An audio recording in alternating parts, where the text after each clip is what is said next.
আল্লাহর নবী আমার সন্তান মুহাম্মদ পৃথিবীতে এসেছেন, আমি আমেনা কোনো ব্যথা অনুভব করি নাই।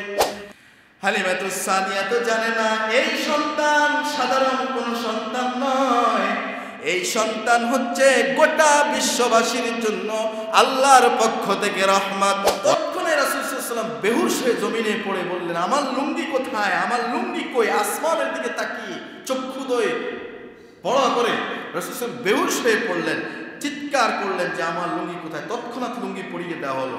রাসূল তখন শান্ত হলেন। আল্লাহু আকবার। রাসূলুল্লাহ সাল্লাল্লাহু আলাইহি ওয়াসাল্লাম যে সময়ে এসেছেন সেই সময়ের অবস্থা এমন হয়েছে, সেই সময়ে অবস্থাটা এমন দাঁড়িয়েছে যে গোটা মাখলুক, বিশ্বজগৎ, গাছপালা, পাহাড় পর্বত, নদী নালা, সমস্ত প্রাণী জগৎগুলো খুশিতে আনন্দেতে তারা মাতোয়ারা হয়েছে। বলি সুবহানাল্লাহ। আমরাও খুশি না বেজা? আমরাও বলি আলহামদুলিল্লাহ। রাসূল করিম সাল্লাল্লাহু আলাইহি ওয়াসাল্লামের আম্মা আমিনা বলেন, আমি সেই সময় এমন একটা নূর দেখতে পেলাম, আলো দেখতে পেলাম, যে আলো ধারা পৃথিবীর পূর্ব এবং পশ্চিম গোটা অঞ্চলটা ওই নূরের আলোয় আলোকিত হয়ে গেল। সুবহানাল্লাহ। সেই আলো আলোকিত হয়ে গেল পৃথিবী। পারস্যের আগুন নিভে গিয়েছিল, যে 1000 বছর ধরে মানুষগুলো যে পারস্যের অগ্নিকুণ্ডের পূজা করত, আগুন প্রজ্বলিত ছিল। আল্লাহর নবী সাল্লাল্লাহু আলাইহি সাল্লাম যখন আসলেন, সে আগুন, যে আগুনের মানুষগুলো পূজা করত, 1000 বছর ধরে প্রজ্বলিত অগ্নিকুণ্ডের আগুনটা আল্লাহর নবী যখন আসলেন সাথে সাথে ওই অগ্নিকুণ্ডের আগুনটা নিভে গেল, বন্ধ হয়ে গেল। আল্লাহু আকবার। পারস্যের বাদশা ছিলেন কেসরা। পারস্যের রাজপ্রাসাদে, বাদশার রাজপ্রাসাদে এমন প্রকম্পিত হলো, কাঁপতে কাঁপতে কিতাবে এসেছে ওই রাজদরবারের 14টা গম্বুজ ধসে মাটিতে পড়ে গেল। বলি আল্লাহু আকবার। এরকম অনেক ঘটনা ঘটেছে, কিতাবে বহু ঘটনা পাওয়া যায়। আমার প্রিয় ভাইয়েরা, তার মানে এটাই প্রমাণিত করে রাসূল পৃথিবীতে এসেছেন, তার মানে হক পৃথিবীতে প্রতিষ্ঠিত হচ্ছে, তার মানে সত্য এসে গেছে। মিথ্যা বাতিল টিকতে পারে? বাতিল টিকতে পারে না। অগ্নি পূজা, এই বাতিল, এই যত রকম মিথ্যে আছে সত্যের সামনে টিকবে না। সত্য বিজয়ী হবে, মিথ্যা ধ্বংস হবে। কথা বলেন ঠিক কিনা? রাসূল সাল্লাল্লাহু আলাইহি ওয়াসাল্লামের পিতা ছিলেন আব্দুল্লাহ, মা ছিলেন আমেনা। জানেন তো আপনারা রাসূলের পিতার নাম কি? আম্মার নাম কি? রাসূল যে বংশে পৃথিবীতে এসেছিলেন সেই বংশের নাম কোন বংশ? মাশাআল্লাহ, ওয়াজ তো এখানেই শেষ। রাসূলের জন্মবিন্দু তো মোটামুটি অনেক কিছু তো আপনারা জেনে গেছেন। রাসূল যেই বংশে এসেছিলেন সেই বংশটা সম্মানিত ছিল কিনা? কথা বলেন, সম্মানিত ছিল কিনা? মর্যাদাশীল বংশ ছিল কিনা? আমার প্রিয় ভাইয়েরা, রাসূলুল্লাহ সাল্লাল্লাহু আলাইহি ওয়াসাল্লাম তিনি যেই সময় এসেছিলেন, তিনি এমন একটা সময় এসেছিলেন, হযরত ঈসা আলাইহিস সালাতু ওয়াস সালাম জন্মের 570 বছর পরে যখন পৃথিবীতে ঈসা আলাইহিস সালামকে আল্লাহ যখন চতুর্থ আসমানে উঠাইয়া নিয়েছেন, পৃথিবীতে নবী রাসূল আসতেছে না, দীর্ঘ একটা সময় পেরিয়ে যাচ্ছে। মানুষগুলো এমনভাবে গোমরাহী হয়ে যাচ্ছে, পথভ্রষ্ট হয়ে যাচ্ছে, সত্য থেকে মিথ্যার দিকে চলে যাচ্ছে, আলোর পথ থেকে অন্ধকারচ্ছন্ন জীবনের সাথে তারা মিশে যাচ্ছে। এমন একটা সময় যখন চলছিল, মানুষের ভিতরে স্নেহ, মায়া, মমতা ছিল না, ভ্রাতৃত্বের বন্ধন ছিল না, পাষণ্ড হৃদয় ছিল। সন্তান যদি কন্যা হতো, এমন পাষণ্ড বাবা ছিল, সন্তান কন্যা হয়েছে, এই কারণে ওই বাবা তার মেয়েটিকে জীবন্ত মাটির নিচে পুঁতে রাখত। নাউজুবিল্লাহ। বাবা এত পাষণ্ড, সে তার কন্যাটিকে জীবন্তই মাটির নিচে চাপা দিয়ে রাখত। এমন একটা সমাজ চলতেছিল। ঐতিহাসিকরা সেই যুগকে বলেছেন আইয়ামে জাহালিয়া, অন্ধকারচ্ছন্ন যুগ, জাহেলিয়াতের যুগ, বর্বরতার যুগ, অজ্ঞতার যুগ। সেই যুগের মানুষ, যে যুগের মানুষের ভিতরে মায়া, মমতা, স্নেহ, ভালোবাসা, উদারতা, বদন্যতা, একের প্রতি একের দয়া, একজনের প্রতি আরেকজনের পারস্পরিক সহমর্মিতা, সহানুভূতি, এগুলো কিচ্ছুই ছিল না। সেই সময়ে আল্লাহ পাক গোটা মানব জাতির উপরে রহম করে রহমাতুল লিল আলামিন বিশ্বনবী মুহাম্মদ রাসূলুল্লাহ সাল্লাল্লাহু আলাইহি সাল্লামকে গোটা পৃথিবীর মানুষকে মুক্তির সন্ধান দেওয়ার জন্য, অন্ধকারচ্ছন্ন মানুষকে আলোর দিকে নিয়ে আসার জন্য মুহাম্মদ সাল্লাল্লাহু আলাইহি সাল্লামকে পৃথিবীতে পাঠিয়েছেন। বলি সুবহানাল্লাহ। সেই রসুলের উম্মত আমরা খুশি না বেজার? আলহামদুলিল্লাহ বলবেন না? আমার প্রিয় ভাইয়েরা, যারাই আজকে আলোচনা শুনছেন, আমি অনুরোধ করব যারা এখনো বাহিরে আছেন চলে আসুন, এই আলোচনায় শরীক হন। রাসূলের জীবনী থেকে সংক্ষেপে আমরা কিছু কথা শুনবো। আশা করা যায় আমরা জানতে পারবো আমাদের রাসূল কেমন ছিলেন।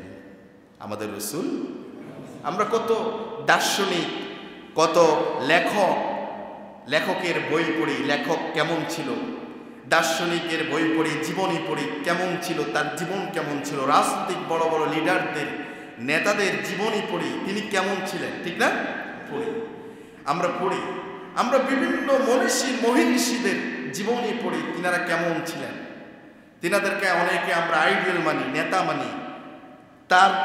তার জীবনী থেকে আমরা আমাদের কিছু ফলো করি, ঠিক না? কিন্তু আমাদের রাসূল কেমন ছিলেন, তার আদর্শ কেমন ছিল, তার জীবনীটা কেমন ছিল, মুসলিম হিসেবে, সেই রাসূলের উম্মত হিসেবে রাসূলুল্লাহ সাল্লাল্লাহু আলাইহি সাল্লামের জীবন থেকে তার জীবনী একটু পড়া, একটু জানা, একটু বোঝা, একটু মানা দরকার আছে না নাই? সবাই কি কথা বিশ্বাস করেন? তাহলে একটু মনোযোগ দিয়ে আজকে কথা শুনবেন ইনশাআল্লাহ। আমার প্রিয় ভাইয়েরা, তাহলে রাসূল সাল্লাল্লাহু আলাইহি সাল্লাম পৃথিবীতে এসেছিলেন যেই বংশে তিনি জন্মগ্রহণ করেছিলেন, সেই বংশের নাম হচ্ছে কুরাইশ বংশ। মক্কার বিখ্যাত একটা বংশ হচ্ছে কুরাইশ বংশ। সুবহানাল্লাহ। রাসূলুল্লাহ সাল্লাল্লাহু আলাইহি ওয়াসাল্লামের কোনো ভাই বোন ছিল না। রাসূলের কোনো ভাই এবং বোন ছিল না। রাসূল সাল্লাল্লাহু আলাইহি ওয়াসাল্লামের জন্মের পর তার মা, রাসূল সাল্লাল্লাহু আলাইহি ওয়াসাল্লামের মা, তার নাম রেখেছিলেন আহমাদ। নাম রেখেছিলেন কি? আমাদের সন্তান হলে আমরা বাবারা, মারা, কিংবা দাদারা, দাদিরা, কিংবা হুজুর, কিংবা একজন মুরব্বী নাম রাখি না? নাম রাখি। রাসূলের মা কি নাম রাখলেন? আহমাদ। কি নাম রাখলেন? কত সুন্দর নাম, আহমাদ। রাসূলের আরেক নাম হচ্ছে মুহাম্মদ। আরেক নাম কি? রাসূল সাল্লাল্লাহু আলাইহি ওয়াসাল্লামের মা রাখলেন আহমাদ, রাসূলের দাদা আব্দুল মুত্তালিব রাসূলের নাম রাখলেন মুহাম্মদ সাল্লাল্লাহু আলাইহি ওয়াসাল্লাম। সে কোন বন্ধু ভালো বেশি বিশ্বস্ত, কার কাছে মন খুলে দেওয়া যায়, কার কাছে সব কথা বলা যায়, হওয়া যায় বেশি আশ্বস্ত, তার নাম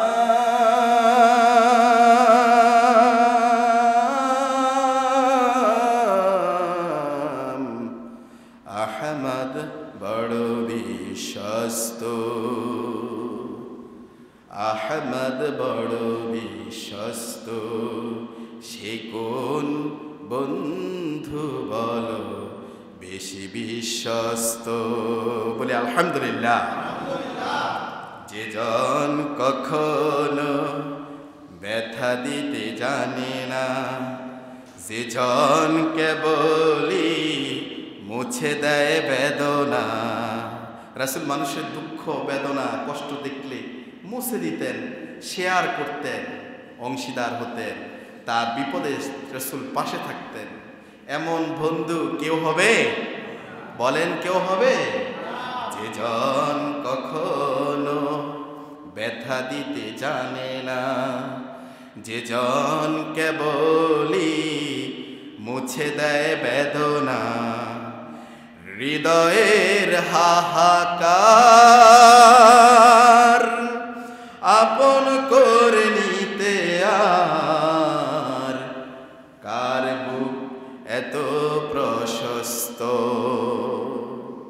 তার নাম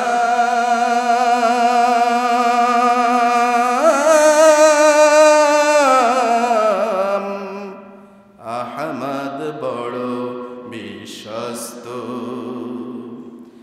মহানবী বলে তারে কেউ বা ডাকে, আমি ডাকি প্রিয়তম। আলহামদুলিল্লাহ বলেন। এই নাত যে লিখেছেন কবি মতিউর রহমান মল্লিক, আল্লাহ তার কবরকে জান্নাতের মাকাম বানায় দেয়, বলে আমিন। কবি মতিউর রহমান মল্লিক কত সুন্দর করে বলেছেন, মহানবী বলে তারে কেউ বা ডাকে, আমি ডাকি প্রিয়তম। সে আমার ধ্যান ভালোবাসা প্রেম মধুময় মনোহর স্বপ্ন সম, যে জন করুণার অনুপম উপমা, যার মতো মরমি কোথাও আর মেলে না, যে যেমন করুণার অনুপম উপমা, যার মতো দরদি কোথাও আর মেলে না, জীবনের আঙ্গিনায় আবাদ করে নিতে আর কার বুক এত প্রশস্ত, তার নাম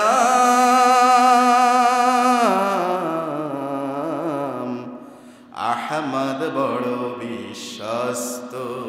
সে কোন বন্ধু বলো বেশি বিশ্বস্ত, সবাই একটু বলেন, সে কোন বন্ধু বলো বেশি বিশ্বস্ত, কার কাছে সব কথা বলা যায়, কার কাছে মন খুলে দেওয়া যায়, হওয়া যায় বেশি আশ্বস্ত, হওয়া যায় বেশি আশ্বস্ত, তার নাম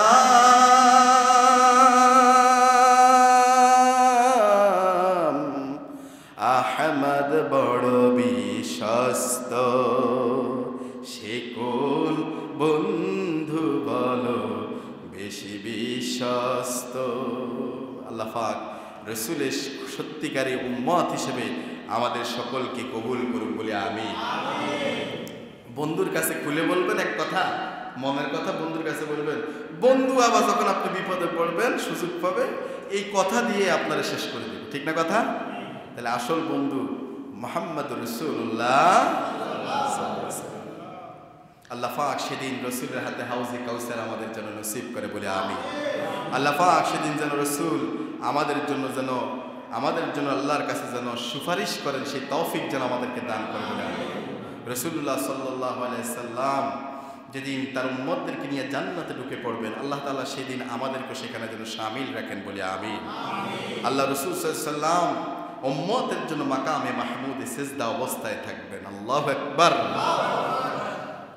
রাসূল সাল্লাল্লাহু আলাইহি সাল্লামের অনেক নাম আছে। আবু মুসা আশআরী রাদিয়াল্লাহু আনহু বলেন, এটি হচ্ছে মুসলিম শরীফের সহিহ হাদিস। আল্লাহ রাসূল সাল্লাল্লাহু আলাইহি সাল্লাম বলেন যে আনা মুহাম্মাদুন ওয়া আহমদ, আমার নাম হচ্ছে মুহাম্মদ, আমার নাম হচ্ছে আহমদ, আমার আরেক নাম কি আহমদ। ওয়াল মুকাফফি ওয়াল হাশির, আমার আরেক নাম হচ্ছে মুকাফফি সর্বশেষ, ওয়াল হাশির জমায়েতকারী, ওয়ান নবী, আমার আরেক নাম হচ্ছে ওয়ান নবিয়্যুত তাওবা ওয়ান নবিয়্যুর রাহমা, আমার আরেক নাম হচ্ছে নবিয়্যুত তাওবা মানে তওবার নবী, আমার আরেক নাম হচ্ছে নবিয়্যুর রাহমা মানে আমি হচ্ছে রহমাতের নবী। সুবহানাল্লাহ। এটি হচ্ছে মুসলিম শরীফের হাদিস। তাহলে নবী হচ্ছে রহমতের নবী, নবী হচ্ছে দয়ার মায়ার নবী, নবী হচ্ছে তওবার নবী, তিনি হচ্ছেন সর্বশেষ নবী, তিনি হচ্ছেন মুহাম্মদ, তিনি হচ্ছেন আহমদ। সুবহানাল্লাহ বিহামদিহি। আমার প্রিয় ভাইরা, রাসূলুল্লাহ সাল্লাল্লাহু আলাইহি সাল্লাম যখন পৃথিবীতে আসেন, যেই সময় রাসূল মার গর্ভ থেকে রাসূল পৃথিবীতে আসবেন, আজকে আমাদের মাদের, আমাদের স্ত্রীদের, আমাদের মাদের যেই সময় ডেলিভারির সময় হয়, যখন সন্তান প্রসবের সময় হয়, তখন পেইন হয়, ব্যথা হয়। ওই ব্যথা, প্রসব যন্ত্রণা, ওই ব্যথা যত বেশি তীব্র হয়, ডেলিভারি তত তাড়াতাড়ি খালাস হয়। কথা বলেন ঠিক কিনা?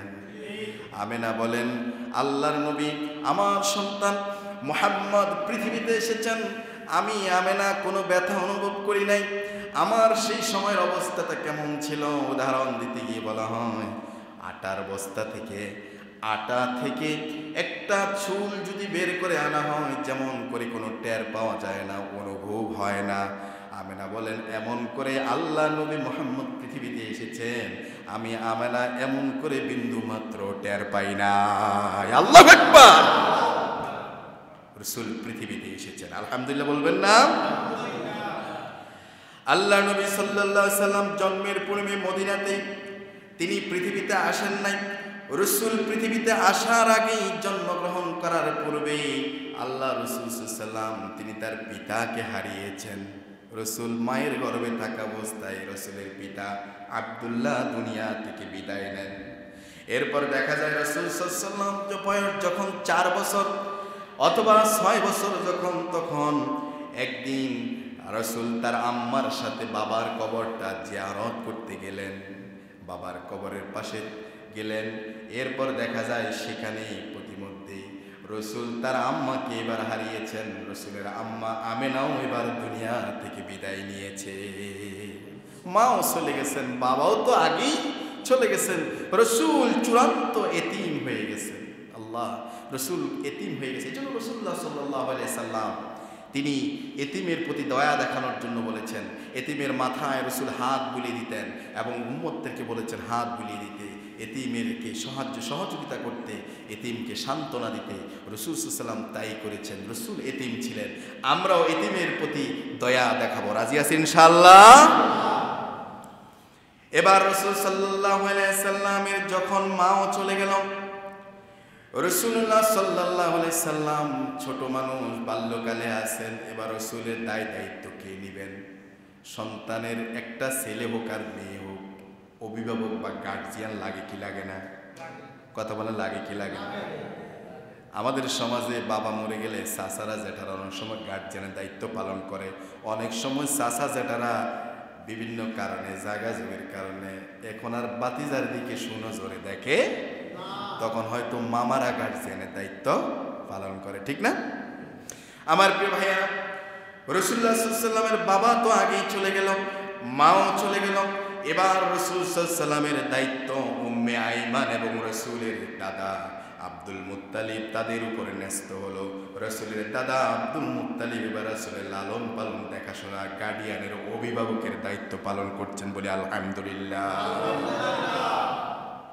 এবার রাসূলের বয়স যখন 8 বছর 2 মাস, কোন কোন সিরাত কিতাব এসেছে 8 বছর 2 মাস 10 দিন রাসূলের বয়স, তখন রাসূলের দাদা আব্দুল মুত্তালিবের বয়স হচ্ছে 140 বছর। কত বছর? 140 বছরের মানুষ এখন পাওয়া যায়? 140 বছর। আব্দুল মুত্তালিবের বয়স তখন 140 বছর, রাসূলের বয়স 8 বছর 2 মাস 10 দিন। মনে রাখবেন, খুব ভালো করে শুনেন। রাসূলের বয়স যখন 8 বছর 2 মাস 10 দিন, রাসূলের দাদা আব্দুল মুত্তালিবের বয়স তখন 140 বছর। আব্দুল মুত্তালিব এবার দুনিয়া থেকে বিদায় নিলেন। আব্দুল মুত্তালিব ইন্তেকাল করলেন। এবার আল্লাহ রাসূল সাল্লাল্লাহু আলাইহি সাল্লামের দায়িত্ব, গার্জিয়ান, অভিভাবকের দায়িত্ব গিয়ে পড়ল রাসূল সাল্লাল্লাহু আলাইহি সাল্লামের চাচা আবু তালেবের উপর। আলহামদুলিল্লাহ। এবার দায়িত্ব কার উপর? চাচার উপর। চাচার নাম কি? আবু তালেব। আবু তালেব কি ইমানদার ছিল না বেঈমান ছিল? কেউ কেউ বলছেন ইমানদার ছিল, কেউ বলছেন বেঈমান ছিল। আবারে প্রশ্ন করছি, আবু তালেব কি ঈমান নিয়ে গেছে না বেঈমান হয়ে গেছে? ঈমান নিতে বেঈমান হয়ে মারা গেছে, ঠিক না? কিন্তু রাসূল সাল্লাল্লাহু আলাইহি ওয়াসাল্লামের প্রতি ভালোবাসা, আন্তরিকতা ঘাটতি ছিল না, কমতি ছিল না, অনেক মোহাব্বত ছিল, ঠিক না কথা? অনেক মোহাব্বত ছিল। আবু তালেব রাসূলুল্লাহ সাল্লাল্লাহু আলাইহি ওয়াসাল্লামকে এমনভাবে সাপোর্ট করেছেন, এমনভাবে নিরাপত্তা দিয়েছেন, এমনভাবে তার পাশে দাঁড়িয়েছেন, মক্কার কাফেররা, ওই অগ্নি পূজারকরা, ওই তাগুতি শক্তিরা, মুশরিকরা আবু তালেবকে বলতো, আবু তালেব দল করো, দল আমাদের করো, আমাদের মত অনুসরণ করো, আমাদের আদর্শ গ্রহণ করছো, আমরা যে দেবদেবীর মানি, লাত মানত, এগুলো তুমিও মানো, তবে তুমি তোমার বাতিজার উপরে যদি কেউ গরম হয়, কোনো সিদ্ধান্ত নেওয়া হয়, তাহলে তুমি কেন এত গরম হও, তুমি কেন অ্যাকশনে যাও? কারণ কি, দলীয় লোক তো আমাদের তুমি, কিন্তু মুহাম্মদের উপরে যদি আমরা কোনো অ্যাকশনে যাই, আমরা কোনো সিদ্ধান্ত, তুমি সেটা প্রতিহত করার জন্য জান প্রাণ দিয়ে দাঁড়িয়ে যাও। কারণটা কি? আবু তালেব বলে, ও মক্কার লিডাররা শুনে নাও, মুহাম্মদ আমার ভাতিজা, শুধু এই জন্য না, মুহাম্মদের জন্য আমি সব করতে প্রস্তুত আছি। তোমরা মনে রেখো, আমি আবু তালেব যতক্ষণ জীবিত আছি, আমার সামনে আমার ভাতিজা মুহাম্মদের তোমরা কিচ্ছু করতে পারবে না। আল্লাহু আকবার। তাহলে ভালোবাসা রাসূলের প্রতি কমতি কম ছিল না বেশি ছিল? কিন্তু ঈমান নসিবে, কথা বলে, ঈমান নসিবে। আবু তালেব যখন দুনিয়া থেকে বিদায় নিচ্ছিল, জীবনের অন্তিম পর্যায়ে যখন তিনি পৌঁছে গেলেন, সেই সময় রাসূলুল্লাহ সাল্লাল্লাহু আলাইহি ওয়াসাল্লাম আফসোস করলেন, আর বারংবার চেষ্টা করলেন আবু তালেবকে, তার চাচাকে কিভাবে কালেমাটা পড়ানো যায়, অন্তত শেষ সময় যদি কালেমাটা যদি পড়ানো যায়, তাহলে তো জাহান্নাম থেকে বাঁচা যাবে। এজন্য কালেমার তালকিন দিচ্ছেন, কিন্তু আবু তালেবের জবান দিয়ে কালেমা বের হচ্ছে না, আর আবু তালেব স্বীকৃতিও দিচ্ছে না। রাসূল সাল্লাল্লাহু আলাইহি ওয়াসাল্লাম তার চাচা কান্না করলেন, আরে আমার চাচা জাহান্নামী হয়ে যাচ্ছে। রাসূল চেষ্টা চালাচ্ছেন, কানে কানে বলছেন, কানে মুখে বলছেন, আপনি চাচা পড়ে নেন, লা ইলাহা ইল্লাল্লাহু মুহাম্মাদুর রাসূলুল্লাহ। না, আল্লাহ পাক জানিয়ে দিলেন যে হাবিব, কাজ হবে না, কাজ হবে না। হেদায়েতের মালিক আপনি নন, হেদায়েতের মালিক কে? আল্লাহ। একটা আওয়াজ দেবেন, হেদায়েতের মালিক কে? আল্লাহ। হেদায়েতের চাবিকাঠি নবী রাসূলদের কাছে ছিল না, হেদায়েতের চাবি কার কাছে? আল্লাহ। যেই নবী রাসূলরা হেদায়েত দিতে পারেন নাই, আজ উলামায়ে কেরাম, আলেম, ইমাম, খতিব, তারা আপনাদেরকে দাঈ ইলাল্লাহ, আপনাদেরকে দাওয়াত দিবে, তারা পরিশ্রম করবে, তারা দিনের পর দিন, মাসের পর মাস আপনাদেরকে ঈমানের পথে, ইসলামের পথে কাজ করবে, দাওয়াত দিবে, কিন্তু হেদায়েত দিতে পারবে। এজন্য আমরা দেখতে পাই, আজকে দাওয়াত দিচ্ছে, আজকে ওলামায়ে কেরামরা ওয়াজ করছে, বুঝাচ্ছে, কিন্তু কিছু লোক তেড়াই থেকে যাচ্ছে। কথা বলেন ঠিক কিনা? আর তাহলে বোঝা গেল, ইমাম আর খতিব আর মুফতি আর মুফাসসির আর মুহাদ্দিস আর বুজুর্গ, ফিরসাব, সুফিসাব, কেউ হেদায়েতের মালিক নন। হেদায়েতের মালিক একমাত্র, শুধুমাত্র, কেবলমাত্র কে? আল্লাহ। এই বিশ্বাস, এই আকীদা, এই ইয়াকিন, এই দৃঢ় বিশ্বাস আমাদের আছে না নাই? আমার প্রিয় ভাইয়েরা, রাসূলুল্লাহ সাল্লাল্লাহু আলাইহি সাল্লামের দায়িত্ব এবার প্রতিপালনের ভার চাচা আবু তালেবের উপরে পড়ল। চাচা আবু তালেব এবার রাসূল সাল্লাল্লাহু আলাইহি সাল্লামের দেখাশোনা করছেন। রাসূলুল্লাহ এদিকে একটু বলে নেই যে রাসূল সাল্লাল্লাহু আলাইহি সাল্লামের যখন স্তনের দুধ পান করতেন, রাসূল তার মা আম্মার স্তনের দুধ পান করেছেন কিছু সময়, এরপর সুয়াইবার দুধ পান করেছেন, এরপর দীর্ঘ একটা সময় রাসূলুল্লাহ সাল্লাল্লাহু আলাইহি ওয়াসাল্লামকে দুধ পান করার সৌভাগ্য হয়েছিল হালিমাতুস সাদিয়া। বলি আলহামদুলিল্লাহ। এই সৌভাগ্য হালিমাতুস সাদিয়া হয়েছে। এই জন্য হালিমাতুস সাদিয়ার সাথে রাসূল যখনই রাসূলের সামনে আসতো, দেখা হতো, রাসূল মার মতেই হালিমাতুস সাদিয়াকে সম্মান করতেন, মর্যাদা দিতেন। সুবহানাল্লাহ। হযরত হালিমা বান্ধবীদের সাথে মক্কায় প্রবেশ করলেন যে এরকম দুধের বাচ্চাদেরকে নেওয়ার জন্য।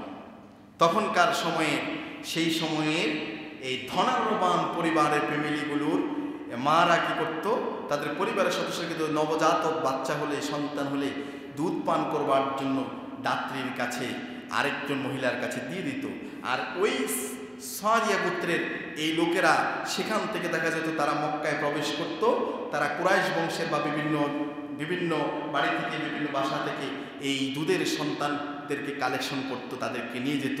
এরপর তারা স্তনে দুধ পান করাতো, আর বিনিময়ে তাদেরকে ওই পরিবারের থেকে তাদেরকে কিছু হাদিয়া, উপঢৌকন, কিছু টাকা পয়সা তাদেরকে দেওয়া হতো। কথা কি বুঝতেছেন? তাহলে এই হালিমা কি করছে, তার বান্ধবীদের সাথে সবাই রওনা হয়েছে মক্কা নগরীর উদ্দেশ্যে, যে সেখান থেকে তারা কি করবে, সন্তান, দুধের সন্তানদেরকে দিবে।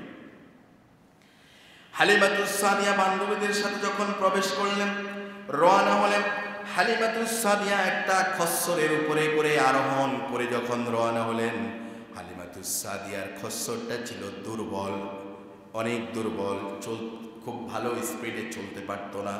হালিমাতুস সাদিয়া যখন রওনা হলো, দেখা গেল তার বান্ধবীরা, সাথের বান্ধবীরা সবাই চলে গেছে, হালিমাতুস সাদিয়া পিছনে পড়ে গেছে। হালিমা অনেক পিছনে পড়ে গেছে, যার কারণে তার বান্ধবীরা ভালো ভালো বংশের, ভালো ভালো ফ্যামিলির ধনাঢ্যবান পরিবারের সন্তানদেরকে তারা কালেক্ট করে তারা রওনা হয়ে গিয়েছে। হালিমাতুস সাদিয়া সর্বশেষ যাওয়ার কারণে সে পেল এতিম একটা সন্তান, যার বাবাও নাই, মাও নাই, দাদাও নাই, এমন অর্থ করি নাই, টাকা পয়সা এমন নাই, এমন একটা সন্তান পাওয়া গেছে। হালিমাতুস সাদিয়া চিন্তা করলো, খালি ফিরে যাওয়ার চেয়ে এই সন্তানটিকেই না হয় নিয়ে যাই। আল্লাহু আকবার। খালি যাওয়ার চেয়ে এই সন্তানটাকে কি করে নিয়ে যাই। হালিমাতুস সাদিয়া তো জানে না এই সন্তান সাধারণ কোনো সন্তান নয়, এই সন্তান হচ্ছে গোটা বিশ্ববাসীর জন্য আল্লাহর পক্ষ থেকে রহমত। ওয়া মা আরসালনাকা ইল্লা রাহমাতাল লিল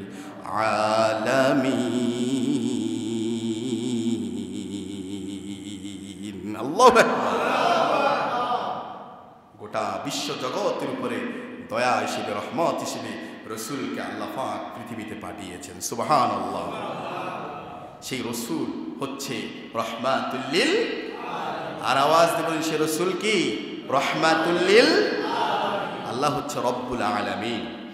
আমার প্রিয় ভাইয়েরা, হালিমাতুস সাদিয়া এতিম সন্তানটিকে লুপে নিলেন।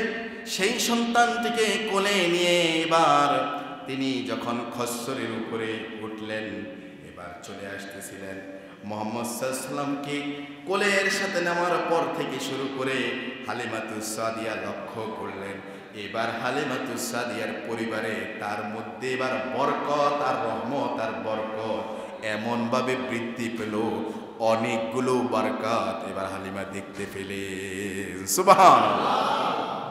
অনেক বরকত দেখতে পেলেন। তার মধ্যে 4টা বরকতের কথা আপনাদেরকে শোনাই, শুনবেন আপনারা? কয়টা বরকত? 4টা। নাম্বার 1, 1 নাম্বার বরকত হচ্ছে, মনোযোগ দেন, দিলের কান লাগান, শুধু এই 2 কান না, অন্ত কান লাগান, দিলের কান লাগান, আমার দিকে তাকান, খেয়াল করে শুনুন। হালিমা রাদিয়াল্লাহু আনহা যখন খচ্চরের উপরে আরোহণ করলেন, যেই খচ্চরটি আসার সময় অন্যান্য বাহনের পিছনে পড়েছিল, রোগা ছিল, দুর্বল ছিল, হালকা পাতলা ছিল, এবার যেই খচ্চরটি সবার পিছনে পড়েছিল, রসুলকে বুকের সাথে জড়িয়ে হালিমাতুস সাদিয়া ওই আরোহণে ওঠার সাথে সাথে এবার দেখা যায় আল্লাহ রসুলের পদদয়ের উসিলায় এই খচ্চরটা এত দ্রুতগামী হয়ে গেল, ওই বান্ধবীদেরকে যারা এর আগেই রওনা হয়েছিল তাদেরকে প্রতিমধ্যে রেখে হালিমাতুস সাদিয়ার খচ্চর সবার আগে পৌঁছে গেল। এই হচ্ছে নাম্বার 1 একটা বরকত লক্ষ্য করা গেল। দ্বিতীয় নাম্বার বরকত যেটার কথা বলবো, সেই বারাকাটা হচ্ছে, যখন হালিমাতুস সাদিয়া বাড়িতে পৌঁছলেন, তিনি দেখলেন যে ইতিপূর্বে দুর্ভিক্ষ হয়েছে, দুর্ভিক্ষের কারণে মাঠের মধ্যে যে ঘাস ছিল, ওই ঘাসগুলো এই ঘাসগুলো দেখা গেল সব মরে গেছে, ঘাস তেমন ছিল না। বকরিগুলো, উটনিগুলো এগুলো দেখা যেত ঘাস খেতে পারত না দুর্ভিক্ষের কারণে, খাদ্যশস্যের অভাবের কারণে। স্তনের মধ্যেও তেমন দুধ ছিল না। যত বেশি খাবার খেতে পারবে, যত বেশি সুষম খাবার খাবে, ঘাস তরু লতা পাতা খাবে, ততই স্তনের মধ্যে দুধ বাড়বে, ঠিক না? আমার প্রিয় ভাইয়েরা, যার দুর্ভিক্ষের কারণ হালিমাতুস সাদিয়ার ছাগলগুলো, বকরিগুলো শুকিয়ে গিয়েছিল, এমনভাবে শুকিয়ে গিয়েছিল তাদের দুধগুলো শুষ্ক হয়ে গিয়েছিল। রাসূলুল্লাহ সাল্লাল্লাহু আলাইহি ওয়াসাল্লামকে নিয়ে যখন বাসায় পৌঁছলেন, আল্লাহ রাসূল হালিমাতুস সাদিয়া দেখলেন এবার রাসূলের বরকতে এমনভাবে ওই বকরির স্তনের মধ্যে দুধে টইটুম্বুর হয়ে গেল। এ হচ্ছে দ্বিতীয় বারাকার কথা বললাম। তৃতীয় আরেকটি বারাকা হালিমাতুস সাদিয়া লক্ষ্য করলেন। হালিমা রাদিয়াল্লাহু আনহা এর বুকের দুধ তেমন ছিল না, স্তনের দুধ তেমন ছিল না, খুব কম কম ছিল। আমার প্রিয় ভাইয়েরা, অথচ হালিমাতুস সাদিয়ারও আরেকটা সন্তান আছে যেও দুধ পান করে। এখন আবার আরেকটা সন্তানকে, আরেকটা বাচ্চাকে এনেছে, কিন্তু স্তনের মধ্যে দুধ কম। আমার প্রিয় ভাইয়েরা, কিন্তু সে এমন সন্তানকে নিয়ে এসেছে, এত সৌভাগ্যবান হয়ে গিয়েছে। হালিমাতুস সাদিয়া বলেন, আমি যখন এই সন্তানটিকে নিয়ে আমি যখন বাসায় ফিরলাম, দেখলাম যে আমার স্তনের মধ্যে এত দুধ পরিপূর্ণতা পেল। আমার ওই সন্তানটা এক স্তনের দুধ পান করত, আর মুহাম্মদ সাল্লাল্লাহু আলাইহি সাল্লাম আরেক স্তনের দুধ পান করত। তারপরও দেখা যেত দুজনে দুই সন্তান পরিতৃপ্তভাবে খেত, তারপরে আমার স্তনের মধ্যে দুধ টইটুম্বর হয়ে থাকত। নাম্বার 4, চতুর্থ নাম্বার বারাকার যেটা, সেটা হচ্ছে হালিমাতুস সাদিয়ার বাসার পরিবারে, বাসার মধ্যে উটনি ছিল। ওট আর উটনি যেটা দুধ দেয়, ওই উটনিগুলো দুর্ভিক্ষের কারণে দুধগুলো শুকিয়ে গিয়েছিল।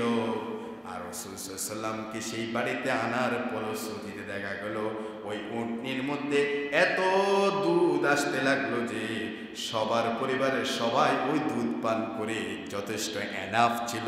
তারপর উটনির দুধের স্তনের মধ্যে দুধ থেকে যেত। তাহলে এই বরকতগুলো কার কারণে? রাসূলুল্লাহ সাল্লাল্লাহু আলাইহি ওয়াসাল্লামের কারণে। বলি আলহামদুলিল্লাহ। 2 বছর, কয় বছর? মনোযোগ দেন, আমি কিন্তু একটু স্টেপ বাই স্টেপ ধারাবাহিক আলোচনা করছি। 2 বছর যখন দুধ পান করানো হলো, দুধ ছাড়ানো হলো, ছাড়ানোর পরে হালিমা এবার রাসূলুল্লাহ সাল্লাল্লাহু আলাইহি ওয়াসাল্লামকে মক্কায় নিয়ে গেলেন, ওই কুরাইশ বংশে নিয়ে গেলেন। যাদের সন্তান তাদের কাছে হস্তান্তর করতে হবে না? এবার সন্তানকে হস্তান্তর করবার জন্য নিয়ে গেলেন। যখন সুপুর্দ করবেন, কুরাইশ বংশে যখন সে সন্তানটিকে মুহাম্মদ সাল্লাল্লাহু আলাইহি ওয়াসাল্লামকে তার পরিবারের কাছে যখন হস্তান্তর করবেন, তখন সেই সময়ে মক্কার একটা মহামারী হয়েছিল। কি হয়েছিল? মহামারী দেখা গিয়েছিল। ওই হালিমা যখন মহামারী দেখলেন, আর পরিবারের সদস্যরা চিন্তা করলেন, এই মহামারীর ভিতরে যদি এই সন্তানকে আমরা রাখি, আমরা নিজেরা আক্রান্ত হচ্ছি, পার্শ্ববর্তী ঘর বা পার্শ্ববর্তী বাড়ির লোকজন আক্রান্ত হচ্ছে। এখন এই সন্তানটা ওখানে ছিল, এতদিন নিরাপত্তা সেফটি ছিল, কিন্তু এখন সে আসার কারণে মহামারীতে তো সেও আক্রান্ত হতে, এই সন্তানটিকে এখন এখানে রাখা রিস্ক। এখানে রাখা কি? তখন মুহাম্মদ সাল্লাল্লাহু আলাইহি ওয়াসাল্লাম বংশ থেকে, পরিবার থেকে বলা হলো, হালিমাকে বলা হলো, হালিমা দেখো, আসলে আমাদের এখানে তো এক বিরাট মহামারী দেখা দিয়েছে, আমরা তো খুব একটা ক্রাইসিস মুহূর্তে আছি, পেরেশানিতে আছি। এখন এই ছেলে যদি এখানে, এই সন্তানটি যদি এখানে থাকে, তাহলে কেমন কেমন একটু বললেন। হালিমা সাদিয়া আর একটু আগ বাড়িয়ে বললেন, আসলে এখানে আবহাওয়া দূষিত হয়ে গেছে, এখানে আবহাওয়া এমন অবস্থা, তো আমার কাছে দিয়ে দেন, যখন পরিবেশ ভালো হয়ে যাবে, মহামারী চলে যাবে, তখন আমি আবার কি।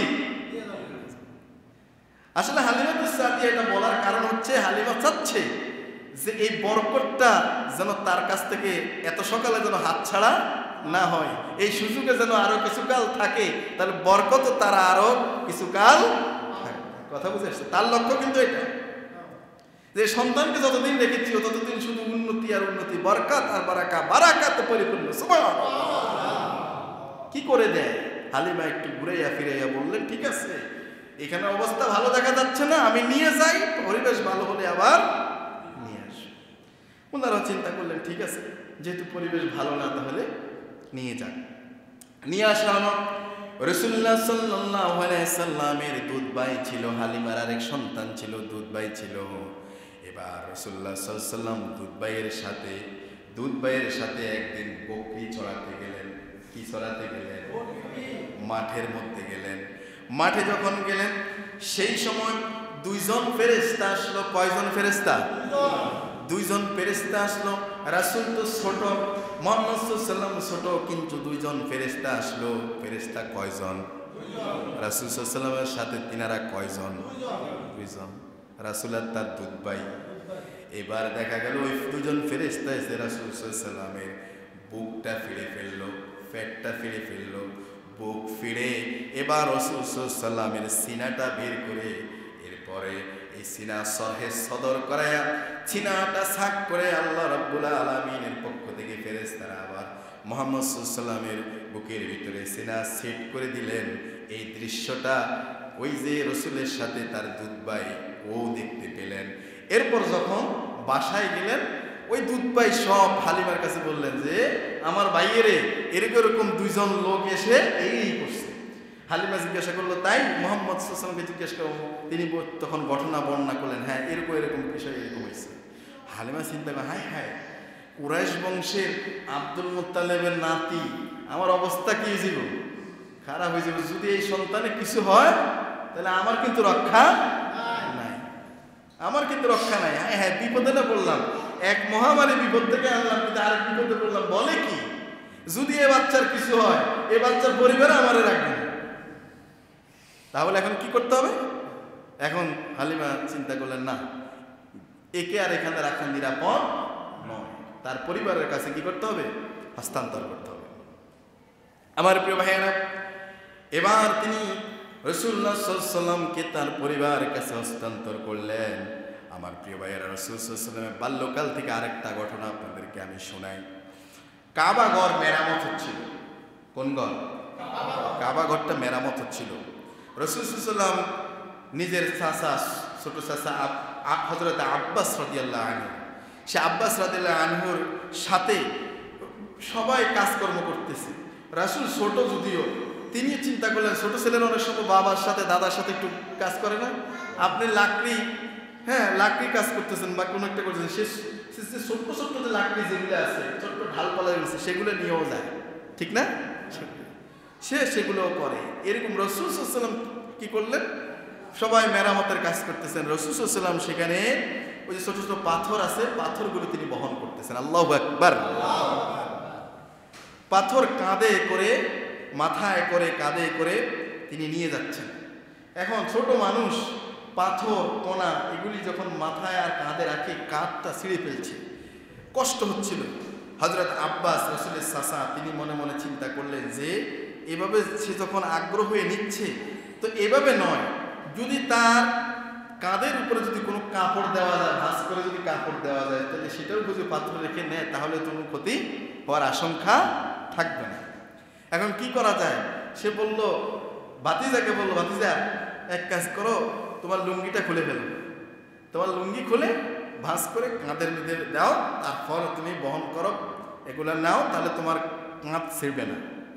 কথা বুঝে আসছে? বুখারী শরীফে আসছে যে রাসূলুল্লাহ সাল্লাল্লাহু আলাইহি ওয়াসাল্লাম যখন চাচা এই কাজ করলেন, লুঙ্গি খুললেন মাত্রে, অথবা তিনি চিন্তা করলেন লুঙ্গি খুললে অবস্থাটা কি হবে, অথবা চাচা খুললেন, তৎক্ষণে রাসূল সাল্লাল্লাহু আলাইহি ওয়াসাল্লাম বেহুশ হয়ে জমিনে পড়ে বললেন, আমার লুঙ্গি কোথায়, আমার লুঙ্গি কই? আসমানের দিকে তাকিয়ে চক্ষুদ্বয় বড় করে রাসূল সাল্লাল্লাহু আলাইহি ওয়াসাল্লাম বেহুশ হয়ে পড়লেন, চিৎকার করলেন যে আমার লুঙ্গি কোথায়? তৎক্ষণাৎ লুঙ্গি পরিয়ে দেওয়া হলো। রাসূল তখন শান্ত হলেন। আল্লাহু আকবার। এটা ছিল রাসূল সাল্লাল্লাহু আলাইহি ওয়াসাল্লাম একবারে বাল্যকালের একটা ঘটনা বললাম। নবীরা শিশুকাল থেকেই নবী, আলহামদুলিল্লাহ। নবীদের চাল চলন, আচার আচরণ, কথাবার্তা, লেনদেন, তাদের উঠা বসা, তাদের খাওয়া দাওয়া, তাদের কাজকর্ম, এগুলির মধ্যে আলাদা একটা তারতম্যতা, আলাদা একটা বৈশিষ্ট্য থাকে, যা থেকে বোঝা যায় এরা আল্লাহর পক্ষ থেকে দায়িত্বপ্রাপ্ত একজন একজন নবী বা রসুল বা পয়গম্বর। বলি আলহামদুলিল্লাহ।